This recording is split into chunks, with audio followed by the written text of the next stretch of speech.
aut A finále 3. divízie do 1600 kubických centimetrov. To je tá najpočetnejšia kubatúra, ktorá sa zišla sem do Žitavan. Pripomeňme si, že majstrom Európy v tejto kubatúre je Holanďan Duizenstra. Ten sa dostal až na poslednú chvíľu do tejto súťaže. Tu je štartová pozícia najlepších jazdcov. S 205-kou Nemec Lessing, s 202-kou ďalší nemecký pretekár Schubert a s 207-kou Peters z Lichtensteinska, z Luxemburska, pardon. No a tam je s 208-čkou Fejfar z Česka a Belgičan Slos. To sú prvé dva štartové rady.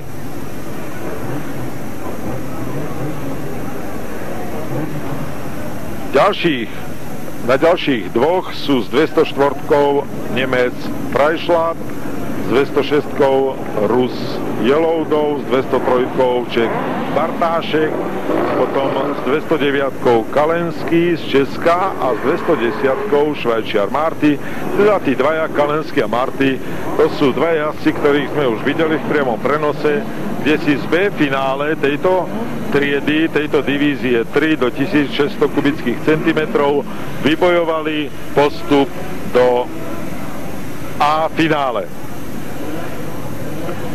Ešte by sme sa mohli s pánom Vlasatým vrátiť nakrátko k tomu zaujímavému vyvrcholeniu predchádzajúcej triedy.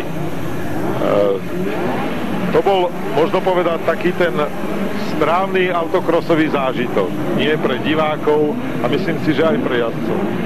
No určite to bolo a ja si myslím, že veľmi mu pomohol. No a teraz už je odstartovaná trieda do 1600 kubických centimetrov.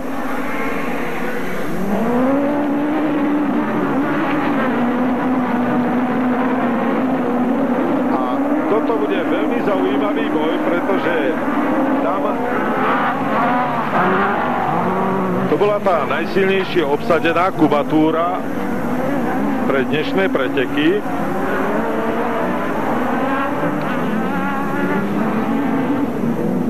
S 205-kou sa v tejto chvíli dostal na prvú pozíciu Nemec Jörg Lessing.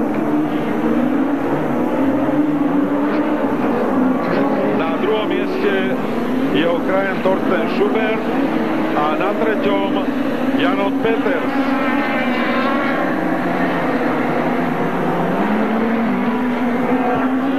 Takže Lessing, ktorý je v priebežnom poradí majstrovstiev Európy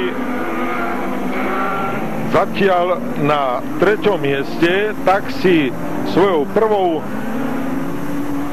pozíciou, zdá sa, vybudováva lepšie miesto. S 205-kou ešte raz Jörg Lessing, s 202-kou na druhom mieste Thorsten Schubert, na 3. miesto s 206-kou sa prebojoval Alexander Jeloudov, ruský pretekár, a s 207-čkou na 4. mieste Peters.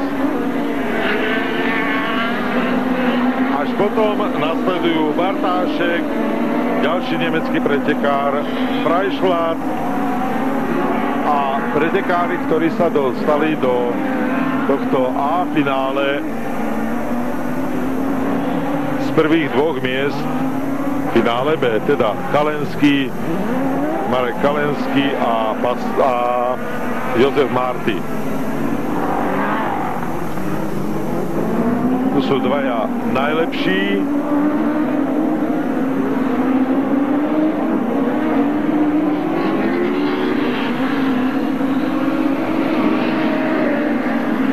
Do skončenia ich pretekov ostáva ešte absolvovať 4 okruhy, takže na prvom mieste Jörg Lessing, na druhom Thorsten Schubert.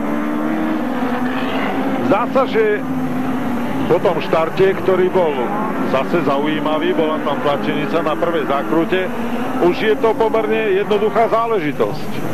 No je to rozťahané, ale k všeličomu ešte môže dojsť. Môže aj ten prvý spraviť jazdeckú chybu, môže dojsť k porukám, takže ešte sa to môže zamiešať.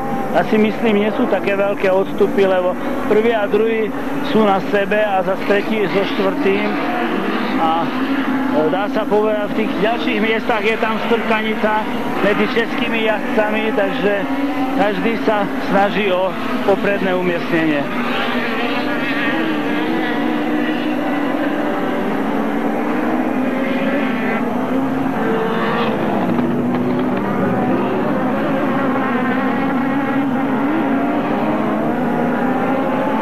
Poradie na prvých 4 miestach sa nemení, takže stále na prvom mieste s 205-kou Nemec Jörg Lessing, na druhom mieste Thorsten Schubert s 202-kou, s 207-čkou Jean-Aude Peters, na treťom mieste a na štvrtom s 206-kou Alexander Jeloudov. To sú prví dvaja pretekári, ale samozrejme aj ďalší sa ešte tlačí, aj jazda ďalších je mimoriadne agresívna a atraktívna. Došlo k zmene, Peter Bartášek má na pravom zadnom kolese defekt a preto ho spravil Fejfar, takže Fejfar je pred Bartáškom, momentálne neviem povedať, je asi na 6. mieste. Áno, to sú tie zadné pozície, na predných je to stále, povedal by som, jednoznačná záležitosť nemeckých pretekárov.